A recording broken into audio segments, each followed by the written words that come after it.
My name is Pastor Dan Peterson, for any of you who are joining us, not of Queen Anne Lutheran Church. And this is one of our special forums that we call Living the Faith. And we call it that because I think in part of the conviction that our mission, which is to proclaim the love of God and Christ for every person, means nothing if that proclamation isn't accompanied by action and service.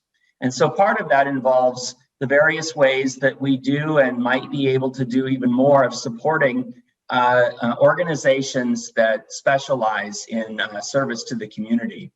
And one of those organizations, of course, is the Compass Housing Alliance.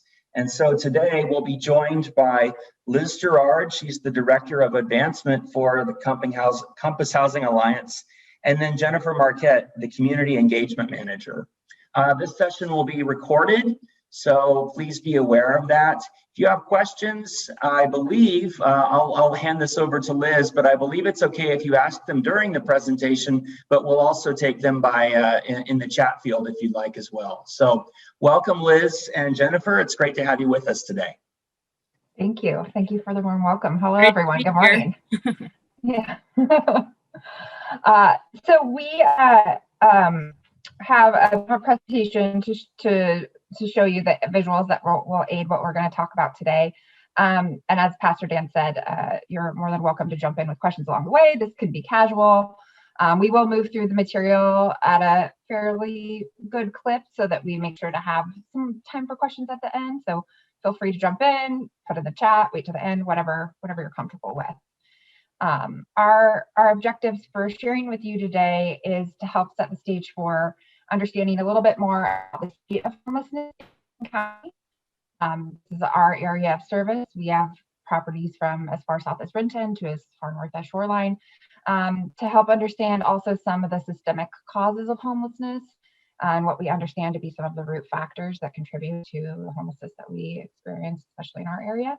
And then what Compass does, what our model does, why it works, and also how you can be part of addressing the issue in our community. So I am going to go ahead and share my screen. I want to make sure I can see it. How's that? Good. All right. So a little bit about you may be familiar, so forgive us if this is a repeat. But Compass was founded 100 years ago, actually in November of 2020, by Reverend Otto Karlstrom, who is a Swedish immigrant and a Lutheran reverend. And he founded it originally in Pioneer Square, which we still have a location there today, as a Lutheran Sailors and Loggers mission. So it started as a day center. We still actually run a day center in Pioneer Square. And it was a place for people who were in between jobs, especially in the early industries of our area, to get warm, be able to send a letter, have some food, things like that. The mission really grew fast, and over the next 100 years, especially within the last 20 to 30 years, we've grown quite exponentially in what we've done and the broad array of services that we provide. So our mission up here in the Lutheran tradition of caring through service, Compass Housing Alliance develops and provides essential services and affordable housing for homeless and low-income individuals in the greater Puget Sound. So really our vision is just a world in which everyone lives in a safe, caring community. I know it maybe feels a little simple, but you know, we're not there as the community yet. And our mission is to help advance that. All right. So the current state of homelessness in our area. Liz, yeah. On my screen, it's showing your notes screen on top of the other screen. Are other folks having that issue? Yeah. I mean, you can still kind of read it, but no, thank you. I don't need you to see the notes. Let me see if I can change something here. Normally this works for me. I can present to you and then pull my notes over. Can you see it now? Yep. I can see it normal. Yeah. Normal. And now I can see your notes. Can't see what I'm doing. Great. Okay, here we go. So King County homelessness. Nope. Is it back? Yeah, it's back. I wonder, I guess just make that screen bigger. Well, if y'all don't mind, I might look to my left sometimes at my notes. I've done this presentation a couple times, which will be okay, but I might look over here. It doesn't mean I'm not paying attention to you. All right. Thank you, Jenny, for popping in there. My normal tricks clearly don't work on a Sunday morning. So King County Homelessness 101. So as some of you may be aware, each January, volunteers fan out across the county, separated into really specific grid patterns, and they do a site-only count of folks that they can visually identify as living outside. We know that we're missing a significant amount of people who may be living on a couch or somewhere that we can't actually visually see from a street. But it's really the best benchmark we have annually of a real count of folks living outside. Typically with the count, you can assume that maybe there are two to three more times that amount of individuals experiencing homelessness at any point in the year. The other thing to consider when I'm discussing these numbers with you is that they are 2019 numbers or 2020 numbers. We do not have 2021 numbers, unfortunately, but reasonably. The count was put on pause this year because of COVID. So logistically, it was not possible to mobilize that many volunteers in tight spaces to go conduct the count. So when you're looking at these numbers, assume this was before a pandemic, before a housing crisis, before the unemployment rates we're seeing, all of which are major contributors to homelessness. So you'll see that there are about 12,000 people experiencing homelessness in King County on any given night. And this number has been increasing very steadily over the last couple of years. And as I'm sure you're aware, we've, as a county, as a city, declared emergency, state of emergency with regard to this issue. Just even from 2012 to 2018, there was a 37% spike in the amount of visible homelessness that the count was able to collect. The count also includes people in shelters, so areas where we know homelessness exists. This is also included in these numbers. One of the things we find interesting is about half of those counted were found in shelters, but the rest were split between vehicles and tents. So you'll see here in the pie graph, we've got 23% of people living in their cars, so a pretty high amount, including almost an equal percentage of those sleeping in tents or outside. So we've got I guess a variety of homelessness in the way it presents in our community. Those that you see in the tents only represent a small portion of the whole. Liz, yeah. Quick question Yeah. from Nancy. Yeah. Just curious if you have any estimates of post-COVID numbers of homelessness. We do not. Fortunately, because we've been unable, that's a good question, to conduct the count. We're flying a bit blind. We know that typically economic indicators also align with homeless numbers.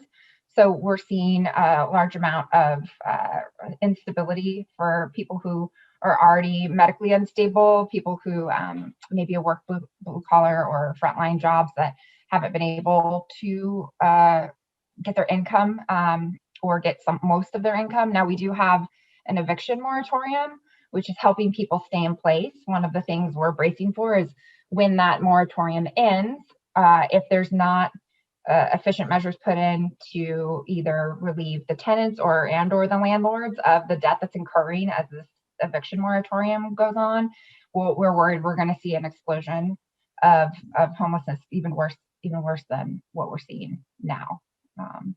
So we're pushing for not just a moratorium, but also a plan for the after time, right? That's a good question. Finally, the difference in racial disparities it's pretty high. So for those that are Black or African American living in our county, typically the general population is about 6% in our county. Those who are homeless, though, make up 28% of the population. You'll also see this with Native American and Alaska Natives. They make up for about 5% of homelessness in Seattle, but under 1% of the actual population. So we know that people who are non-white typically are hit harder by homelessness. A little bit about children. Compass serves individuals and families. And one of the things, we're hopeful when we serve families in our affordable housing is that we're breaking the line of poverty for the future, because what we're seeing right now in Washington State is really unacceptable. So in school are homeless in Washington. That's a significant amount of children going through not having a place to shower, a regular place to eat, or feel safe while they're actually trying to attend school. And now with the pandemic, that's become even more complicated. And this number is new to us. It's doubled in the last 10 years, which is concerning.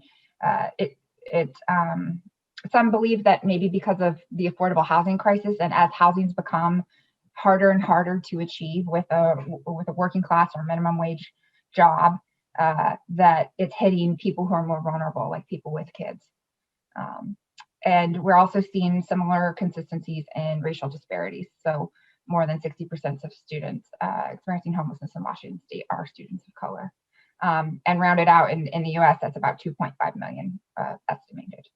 So this is a historic high for our country. So I'm going to talk a little bit about the systemic causes of homelessness. I know I threw a lot of numbers at you. They're all quite grave. One more quick question about numbers. Do you have any, this is from Joel, do you have any statistics of how the pandemic is affecting the homeless versus the sheltered? In terms of rates of illness? I'll leave that to Joel. In any way, shape, or form. So we, quite frankly, people living outside are faring better with regard to the spread of COVID than we thought they would. We were bracing at the very beginning of this, thinking this is going to be devastating, this population. And what we found out is that, well, people who are living outside aren't sharing air, right? And also the community spread has just been lower than we realized that it would be. I think people are staying fairly separate. But also we know that that's not necessarily reasonable if you're living in an encampment, right? And encampments are typically groups of people that want to live together, that want the community or the protection of living in a community, even if it's outside or in a park. We also were surprised by our shelters. We thought our shelters would be the place where we experienced the biggest loss in terms of people having to go to the hospital or, you know, God forbid them dying. But we've had very few cases. Like I could count them on one hand. We've actually had more cases in our housing programs. No full outbreaks, which we credit the really hard work of our staff doing education, meal delivery, helping folks that we serve understand the symptoms and the precautions we're taking and why. And so we've had individual cases pop up, but again, not as many as we had thought. The other thing, you know, that I know public health just isn't sure about is how many people are self-recovering on their own, because typically folks who may live outside have a distrust for the medical system. Perhaps they've been undertreated or not treated in a way that they should have been in the past, and they may try and self-recover. So we're unsure how many cases are just not known. There are a couple encampments that public health has been testing regularly within, and those ones are fairly consistent with what we're seeing, I guess, in the population. It's just we're not seeing huge reports, which we're thankful, because the population we serve, whether it be in our housing or be out in our shelters, are just more medically fragile. Early onset dementia is really prevalent in our housing, even typically by 50, 55. And the average death for an individual who's experienced chronic homelessness is around 50. It's pretty young. So the homeless is really tough on the body. So now I'm going down a tangent. Yeah. Two things that I'm going to kind of answer within this question too, that maybe weren't your exact question, but I find interesting. I think one thing that happened early on in the pandemic that like took people by surprise, but like theoretically shouldn't, was there was a Hep A outbreak that happened like simultaneously. And that was because of the closing of so many places that you would regularly have access to washing your hands and things like that, which then also panicked a lot of us, because we're telling people to stay inside and wash their hands and do all of these things, but we're closing libraries, coffee shop, everything, right? We closed pretty much everything in the first month or two. And so that was happening at the same time that a lot of hygiene centers had to deal with. I think a number that would be interesting to see, but we don't have access to because we didn't do the count, and I don't know how people would be breaking this out, but at the beginning too, a lot of shelters Compass included, we had to figure out how to space people out in a new and different way. And so like for the first couple of months, we were at the Miller Community Center with folks that we had taken from our Blaine Center and our Compass at First Pres Center to space people out. And so there are a bunch of kind of immediate new shelters, but there weren't necessarily new people being moved into shelter. And then Compass, we were able to kind of pivot and rearrange a bunch of stuff to then bring people back out basically the same amount. But I'm not sure that other places were able to do that, because realistically in the past, like we tried to have as many, like frankly, have as many people in the program as we could, right? Like that made sense staffing wise, but bunk beds aren't 6 feet apart. Like they never have been, they never will be. And that was something that a lot of shelter providers had to like really scramble. But we had a bunch of temporary shelters to like help people figure out how can we move stuff around.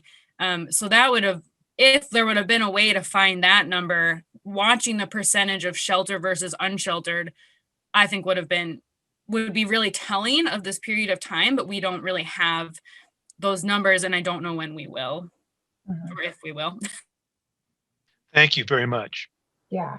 And to Jenny's point, I shared with you earlier that we were surprised by our lack of COVID spread in our shelters. And that's not for not doing anything, right? To Jenny's point, we moved some mountains. It was very chaotic and quite interesting there in the early weeks to try and de-intensify and keep as many people safe as we can. We also made a strategic decision to stay open.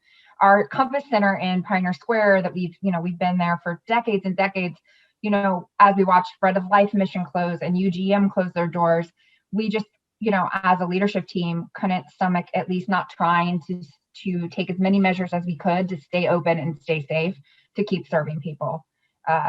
Those bathrooms, those two to four bathrooms that we have in Pioneer Square became really important. And it's kind of surprising, but it's really where I'm really proud of our team for shining and for keeping the numbers at bay while we serve people.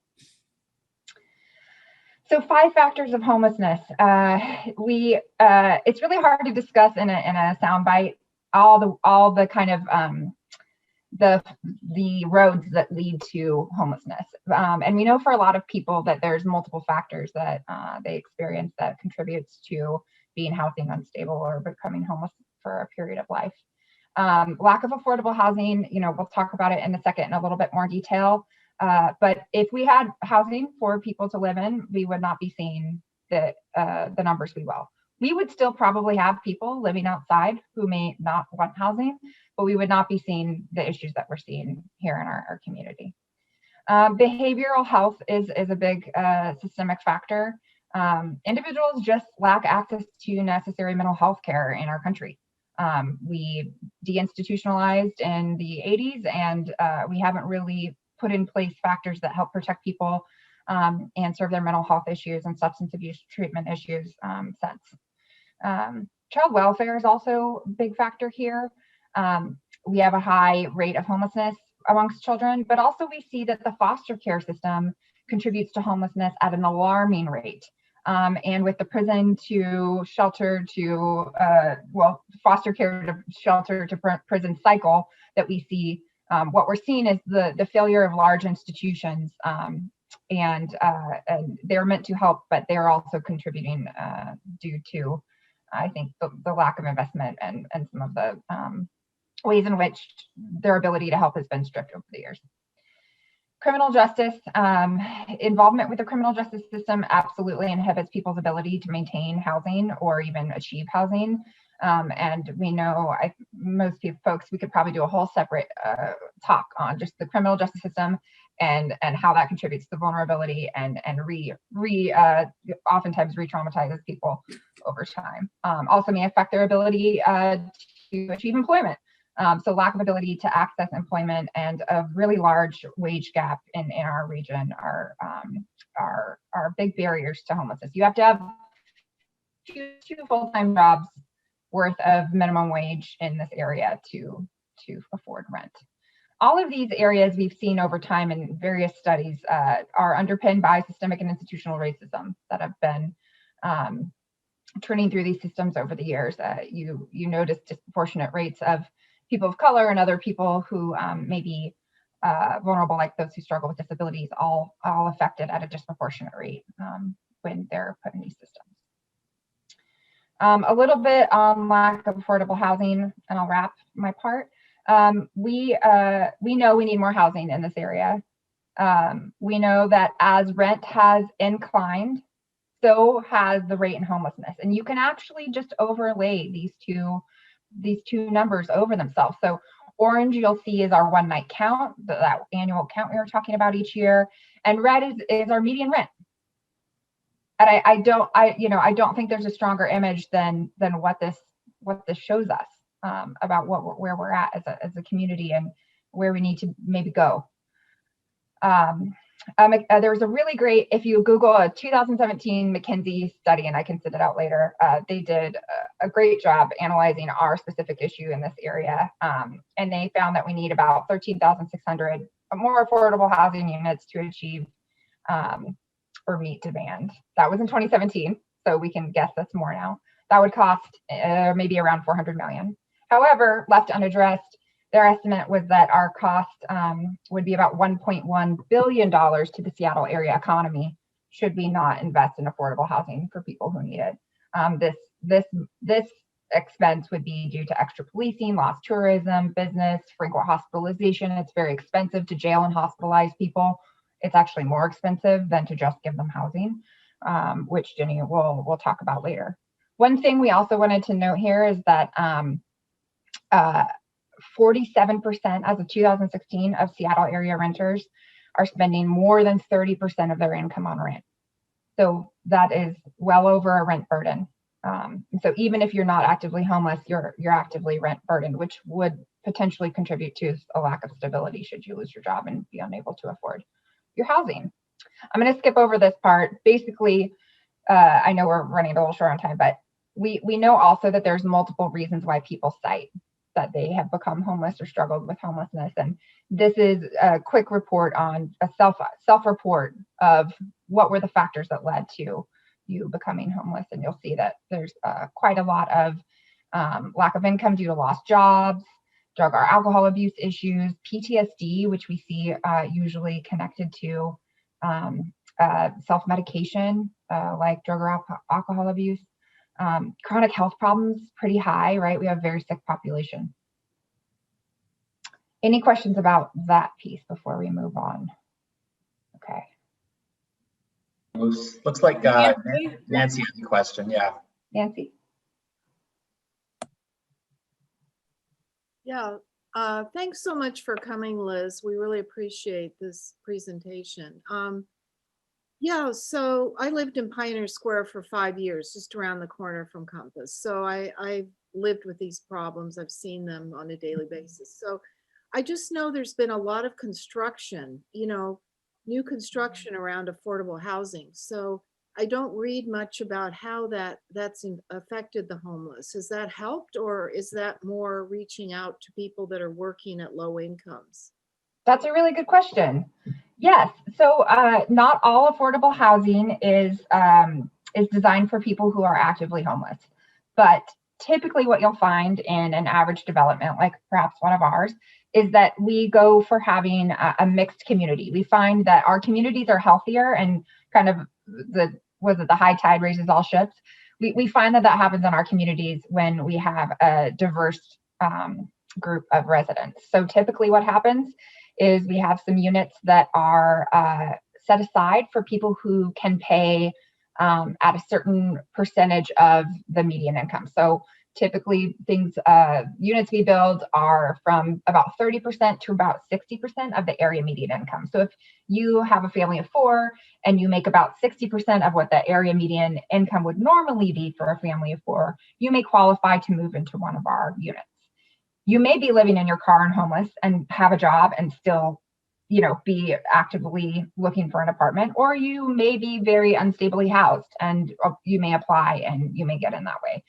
There are also usually units set aside for veterans, which is housed and funded through the VA, which is a little bit separate. And then also for folks who were chronically homeless, who may have zero income or be on disability, and that may be their only income. We also have a program in Ballard called the Nair Ernest House that is largely just for folks who were formerly chronically homeless, and most of them cannot pay rent.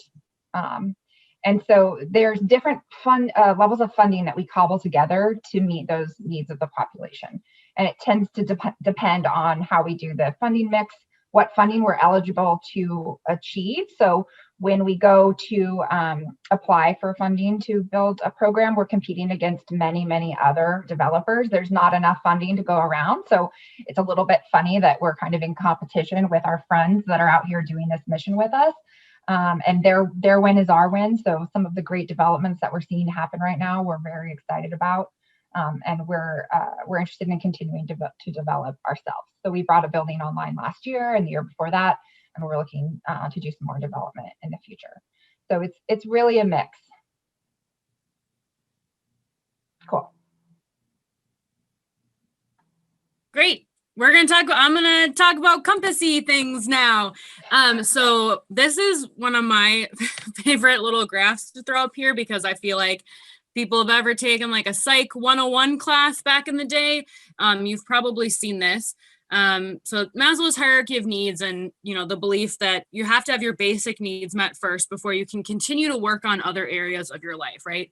So obviously, it's easier for me to work when I'm not very hungry or angry at something else that's happening in the office, right? So when your basic needs are met, it's easier to do these other things. And so we already kind of shared our belief in the idea of stability, growth, community, and how we are trying to make sure that all three of those things are present in people's lives. And the way that I see this overlaid into this pyramid is making sure that first, basic level, why is Compass a housing first model? Why do we not force people to be 100% completely sober before they come into a program, right? Because how are we asking folks to make some of those larger changes if we don't know that they have had consistent access to food, that they have had a place to sleep for the last few days, right? So making sure that we get that baseline of stability into people's lives so that they can make the other changes that they need to do. Then that growth aspect would be that kind of next level of like making sure that we are getting them connected to healthcare. That's a huge barrier for a lot of our folks. Even the idea of making sure that they have a driver's license, they have an ID, all of those different things that they then need to go on to use to fill out all of the forms that they need for whatever else they're doing. That's what a lot of folks in our client services office in Pioneer Square are working on with people, to get that level of social stability so that, again, people can kind of grow into those next areas. And then that last aspect on there that like we really focus on is that idea of community, and whether that is making sure that folks in the shelters feel like they're connected to each other, that they can resolve conflicts amongst themselves, that they all know that they are all equally doing chores together, or is that in our affordable housing programs, the tutoring programs that we do with the kids, the fun community meals that we do, the house meetings, the things like that happen, making sure that all of those things are present so then folks can do whatever work they need to do themselves after this, and just getting that base level for people so that they're able to keep moving forward. We can go to the next slide.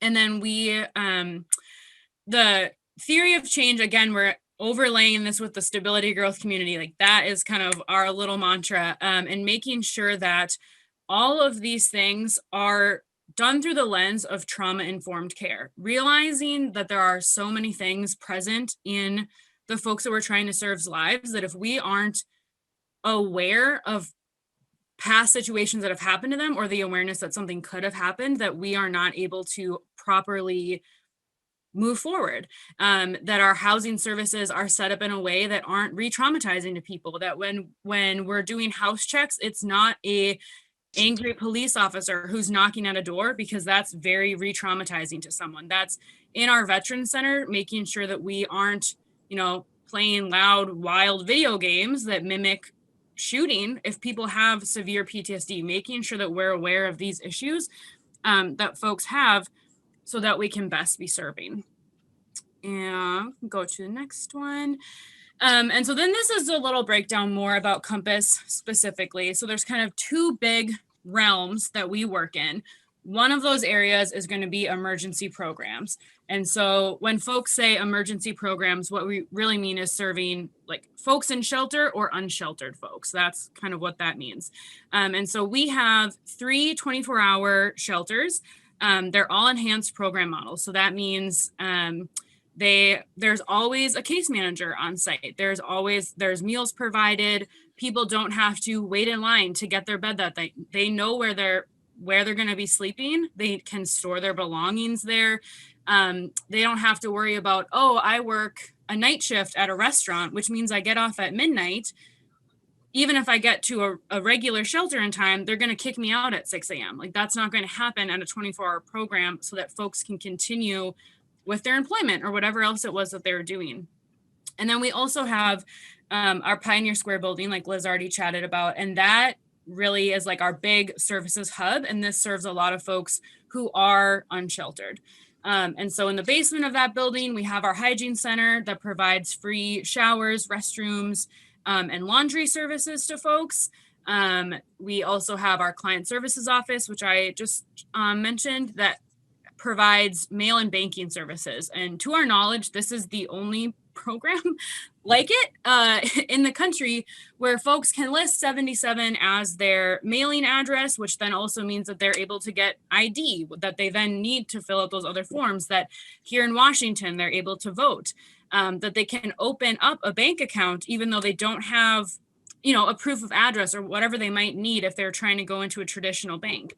And we also have the day center program there, which provides meals. There's a few computers there. There's phone charging stations. During COVID, obviously, a place to like wash their hands.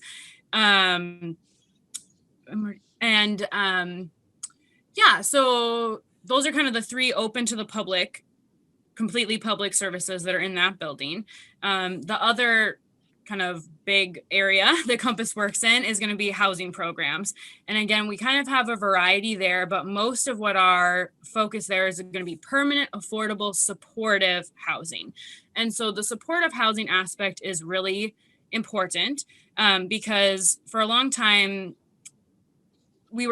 people were seeing like reservation of you're getting into affordable housing and then it slips through your hands. What is happening? What's going wrong? And there are, frankly, a lot of support systems there are a few support systems for folks who are experiencing homelessness. But the moment you are no longer in shelter, those disappear. And that transition can be really rough and frankly impossible to keep going. So if you get into affordable housing, but you weren't able to have a certain amount in your savings account because then you'd get cut off from services, but you also don't have a job that pays you enough to get rent that month, you're going to get to a point where you don't have enough income to keep paying for that place, even if it's affordable housing, right? And so our supportive programs do a lot of work with folks of even just helping kids transfer schools, or, we have tutoring programs, helping parents file taxes. Like there's just this whole variety of things that we know some folks need to help make sure that they're staying housed and just that extra level of stability. And then we do have a few sites that are kind of just regular permanent housing. And then we have some really specific veterans housing programs. So the Shoreline Veterans Center and then our Redton Veterans Center, our case managers all specialize in kind of navigating the VA system because that's its whole other, barrel of arms that people are trying to deal with. And then just, again, focusing on building community, but knowing that both of these pieces are super important. If we had our way, we would obviously have enough affordable housing for folks, but we know that that's a little bit off. We're not there yet. And so making sure that the shelters that we have work for folks. You get to come in at 8 p.m. and get kicked out at 6 a.m. That doesn't work for very many people. If you're trying to work a night shift, where are you going during the day then? What things do you have access to? Or, I worked retail for a long time. You close a shift, it's midnight. How are you going to meet with your case manager if they're only there from 10 a.m. to 4 p.m. and you need to sleep because you worked a night shift? And so just making sure that our services actually make sense for the folks who are using them. Yeah, and I'll just add, like, I think overarching with both of our kind of lines of service to individuals, the goal is housing. Mhm. With our emergency programs, the 24/7 enhanced shelter, it's housing focused. There are housing navigators on staff there with the one like goal, even in our housing crisis, to continue to house people, which we are doing throughout this pandemic. And I think they're working miracles, to be honest with you. Yeah. And even in our day center where people can come in and have a shower, they can also go talk to a housing navigator who may help them remove some barriers to housing. Same with our housing programs. We want to keep people housed, and our retention rate is phenomenal. We have around a 95% retention rate in our housing portfolio, with 0% exits to homelessness, which means, when people get housed with us, they stay housed. And that's a very concerted effort on our part to build community, to reduce that isolation, keep people engaged in that way, and then also help them with, other barriers to their life, to Jenny's point.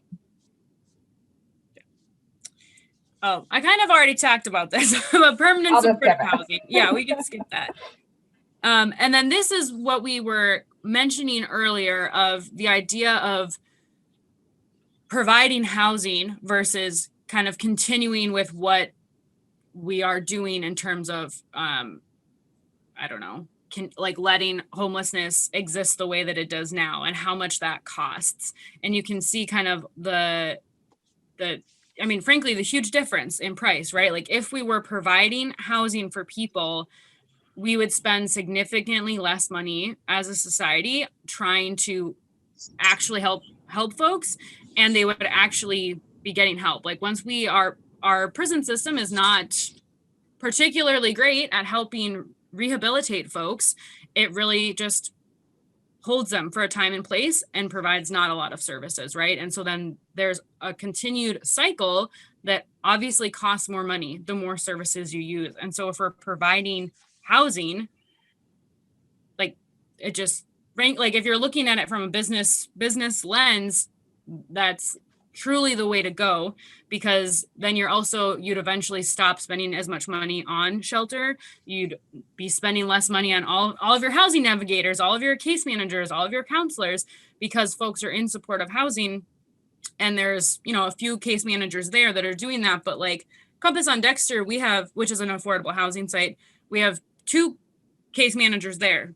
Our shelters have teams of 10, 12, right? Because you're trying to catch people where they are and work through all of these complex systems of how many wait lists does this person need to be on? What do their VA vouchers look like? The system to get out of homelessness is frankly like very complex, like really, really hard. And I honestly don't think it is possible to navigate by yourself.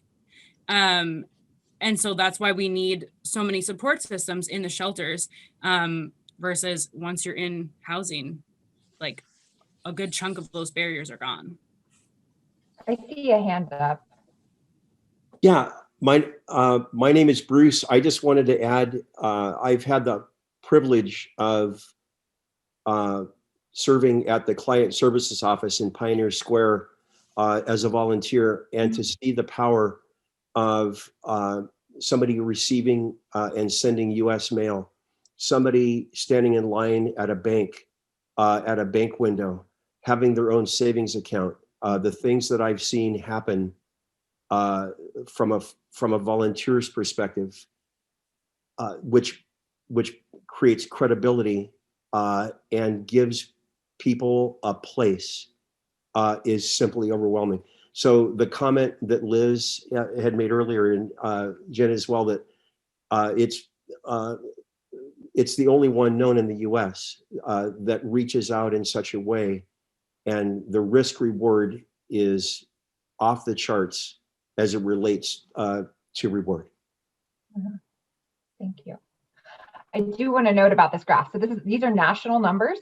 This is not Compass numbers. These are national studies that have come to this point, and we've seen this replicated over time. What this graph does not account for is the potential economic contribution that folks would be able to make to our economy if they were in supportive housing. So if we could somehow ascertain what housing someone may do to help continue to stimulate our economy, allow them to gain more employment, spend more money, put more money back in, you would maybe even see this graph grow, which is exciting to think about. And then I'll elaborate a little bit more on enhanced shelter, but I did kind of touch base on this too. So Compass kind of took a risk, which I guess, like to Bruce's point, we enjoy doing, and we see a lot of reward with it. But the enhanced shelter, I want to say 4 years ago, Liz, when we opened Compass at First Pres, that was truly a pilot program with the city, because people had kind of like, started to think about like, oh, obviously, yeah, 6 p.m., 6 a.m., like that doesn't really work for everyone. What about people who are working night shifts, which, sometimes has a higher level wage than even that same job during the day, because like nobody wants to work this night shift. And so when people started to think about that, it was how do we address that? And so we worked with the city to open Compass at First Pres, which is now kind of our Otto's place. And, figured out it needs to be a 24-hour program. And so then that's kind of where this was born from, and making sure we're addressing all of those things. The last note with our enhanced shelters that I'll make is, because of COVID, essentially, we have now renovated every single one of our shelters that are now individual living spaces. So instead of bunk beds, they're like kind of walled off areas where there's just a single bed in there. So folks have the space that is necessary now for COVID and is potentially necessary for whatever pandemic comes next, frankly. Yeah, And I mean, the people we serve are more like susceptible to just flu, right? And so we think that on the whole, this will keep people safer. It's more dignified. We think that the more dignity that we can continue to remind people that they should, and then they hopefully have, usually the faster we can move them into housing and keep them there. And then this is just a little, touch base on different areas that Compass is in. We have about 20 different locations all throughout Seattle, farthest down in Renton, Angle Lake, and then up in Shoreline, Bothell. Most services are here in Seattle, though, proper. Yeah, and to Bruce's point earlier, the mail-in banking really are heavy lifting type of programs. So you can see that 7,800 people access mail-in banking services in 2019. And we know that the individual pieces of mail processed were over close to 200,000 pieces of mail processed, a lot of times by volunteers like Bruce who work and process mail by hand in our back office. Great. And then our last little section, I know we're over time, close to time, is just how can you help? And so, kind of these first things of really small steps can make a really big difference. And so challenging perceptions on homelessness that you hear people saying, you see politicians speaking about, something that I've started to do, and I sometimes slip up on it, but I find helpful, is even just switching your wording from a homeless person to someone who is experiencing homelessness, because it helps people recognize that it is like a momentary thing, not a personal attribute of that person that cannot be changed. It is an experience. It can end if we do it. Humanizing folks, making eye contact, saying hello, like acknowledging people when you see them, starting conversations, keeping essentials on hand if you feel comfortable and safe doing that, which you should, but if you don't, we understand, and being able to hand those out to people, and then advocating for policy changes and voting, because that's like frankly what we need is policy changes. It's amazing to see communities come together, and we obviously get a lot of support from local churches. But like what is needed to make lasting change is policy changes. And then I think our last slide is up here, and then we'll kind of get to the questions. So we have smaller things if you're interested in specifically helping Compass. So we already turned 100, but we're celebrating it now. So on May 16th, we're going to have a virtual event, and leading up to it, actually starting on Friday, we kicked off our 100 days of celebration, which is just sharing stories and videos. We have some of our staff that are being featured in a campaign. So that's all on social media. Hygiene supply drives and food drives are incredibly helpful. And really any in-kind things that you're interested in. I tried to put my email address on here as large as possible so folks can see it. And you can reach out to me as community engagement manager. That's part of what I work on is in-kind giving in our community. And then signing up for our newsletter too, to just receive those updates, especially if you're interested in seeing the stories that come out during our 100 days of giving and staying tuned for the event itself. Yeah, we're fortunate to have Rick Steves giving a keynote at our event on May 16th. So we'll make sure Pastor Dan gets a link and an invite to our event. It'll only be like 30 minutes. But Jenny and I have been working on producing it, and we saw one of the first videos, and I think the whole production team burst into tears about halfway through. It's really good. So we're excited to share it with everybody. That's great. Yeah, please send me those details. That sounds great. We have one question, at least a couple maybe. One from Todd. It's first of all, thank you. And I agree. Thank you for the great presentation to both of you. We really appreciate it. Can you address the role of the tech industry in the Seattle area in contributing to economic disparities and the lack of housing affordability? What do you think of the new efforts by Amazon, Microsoft, and others to use loans and other financial vehicles to fund affordable housing? Yeah. Easy question, right? Yeah, I mean, it's apparent that I'm from here, and I've spent my whole life in this area, and it's been a significant change in the last 10-ish years, and Seattle was known as a blue-collar city for many years, and that's really shifted. And I think if you've been here, for even a couple weeks, you probably are aware of the talk around that. And yeah, we showed you earlier where rents increase, the overlay of homelessness is directly proportional in those areas, right? As housing becomes less affordable, more people can't afford it, and we continue to have the problem. Yes, the affordability issue is rooted in folks who are higher earners who are able to afford more and drive up the market. We live in a capitalist economy, and that's how it works. And yeah, tech is one of the main industries, if not the main industry, bringing folks in that are higher wage earners. And yes, we are absolutely pushing for more corporate responsibility in this area. I'm happy, personally speaking, to see Amazon make some moves in this area. Is it remotely proportional to the amount of wealth that has been generated due to the type of work they do and the impact on our area? No, it's not there yet. But to even see them make that move is very encouraging. My hope is that through maybe some advocacy, that Amazon will decide to make those loans forgivable. Right now, it's just a low percentage rate loan that they're going to be extending out when you boil it all down. Microsoft's investment is fairly similar as well. But honestly, we're just excited to see an acknowledgement that affordable housing matters and that these companies maybe are more aware and maybe going to be more publicly acknowledging that their existence and the way they do business has an impact on communities. It doesn't mean we want them out.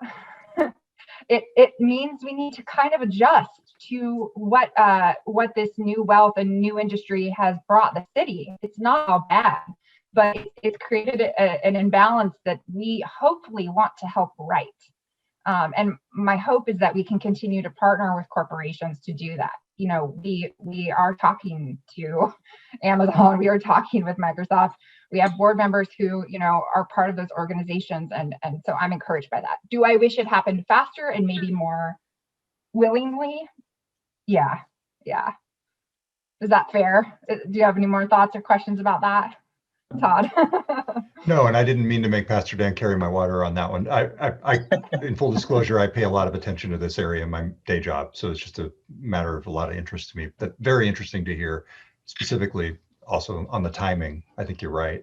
Could have happened years ago, should have happened years ago. Yeah. This is a question I have, maybe more for Jenny, and that is something in your presentation sparked this for me. I've noticed over the last year or two that people have started to move away from using the term homeless person to person experiencing homelessness. Can you speak to that shift and why it's important? Yeah, I mean, I think the reason I find it important and am trying to do it, and when we do volunteer orientations, I go through this with all of our folks, is you're shifting it as a personality trait to an experience, and an experience ends, right? So if I say, like, this is a homeless person, people often assume that there is nothing that can be done to change about that, right? Like, I'm a blonde person, like I could go out of my way and change that, but like, whatever, like this is a current thing that is what it is. And so when you tie it to an experience, so someone who's experiencing homelessness or someone who's experiencing income instability, you are forcing people to acknowledge in that period of time that this is an experience. It is something that can end. And it can also, I mean, sometimes it just helps signal in a conversation, frankly, to like a level of understanding to folks. And like, you can, I mean, if people are going to push back on that, then you can explain why that's important, right? And I mean, again, I think it's important because it really specifically says this is a thing that has a potential to end. And then as folks trying to like live your faith and values, like it's on us to help make sure that it does end, right? And it is something that is not attributed to that person only. Right. It is a greater issue. Great, thank you. Really helpful. I also think there's just a dignity we want to continue to extend in with compassionate hearts to people who are living the struggle. I don't assume, maybe someone in our room has experienced this before, right? And maybe you have carried the weight of the shame, quite frankly, and the isolation that this experience can create in you. And maybe you haven't even fully emotionally recovered from that yourself. Just to try and bring down the shame level, this isn't a moral judgment, right? We do live in a fairly moralistic culture, right? We tend to even apply moralistic terms to people who struggle with addiction. And if we can bring that down, and we hope to bring the shame down and the love and the compassion up, I think it's healing. And that's kind of what we're going for at the end of the day, is a healing environment where we can have real community. Wow, thank you. Looks like we have one more question here, and then we'll be at time. Nancy wonders, how has the recent merger affected Compass? Adding more social services, ? Great question. Yeah, so for those of you who aren't aware, recently we, just as of January 1st, actually, we became affiliated with Lutheran Community Services Northwest. They're a larger organization, we're about a third the size of them. And they cover the region of Oregon, a little bit Idaho and Washington, and they are a social service provider. So they don't participate in housing development or emergency services like we do, but they have complementary services, which we really hope long-term can help round out both organizations. So Nancy, right now the question is, it's not affecting our direct services immediately. The relationship we've created with them, which is like a parent subsidiary relationship, so we keep our name and our identity and our, who we are, but we're in relationship with them, and we hope that that's a strategic relationship for the future. They are very heavily interested in housing. Being on the social service side, they've acknowledged year over year that housing changes everything, and it amplifies your ability to have maximum impact with social services. And we know that we would like more services in our housing because we see that if it's the efficacy of that. And so we hope over time to help each other along and to integrate some of our services. And then just to have also the bench strength of a larger organization. We want to develop more housing, and we want to develop it in more areas that need it. And so we're really excited to potentially do that in the future.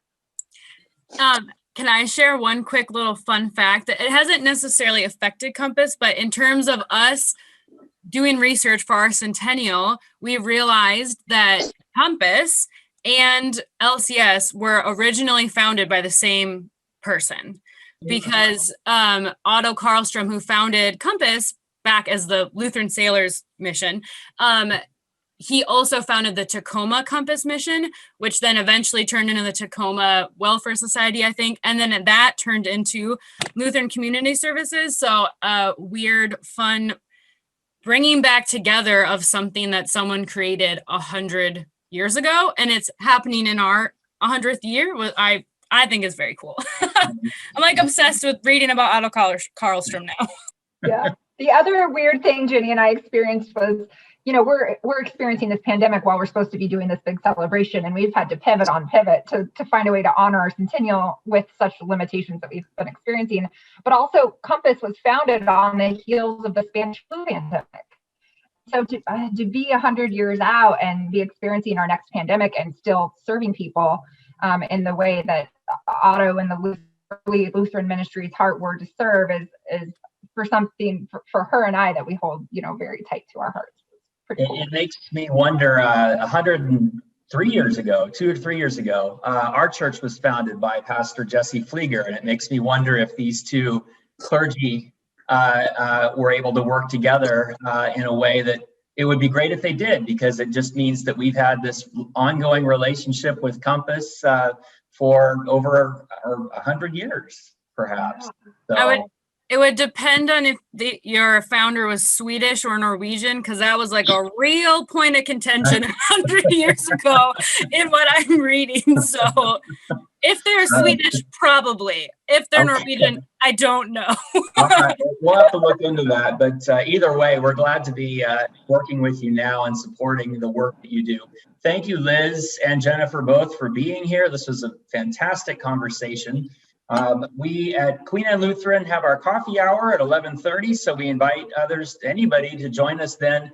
And then also, of course, next week we'll complete our 3-week Living the Faith series with an update on Core Tanzania by our own Mark Oplinger. So that'll be next Sunday at 10 a.m. Again, thank you, Liz and Jennifer, for joining us. It was great, and we'll see you all soon. Thanks, everybody.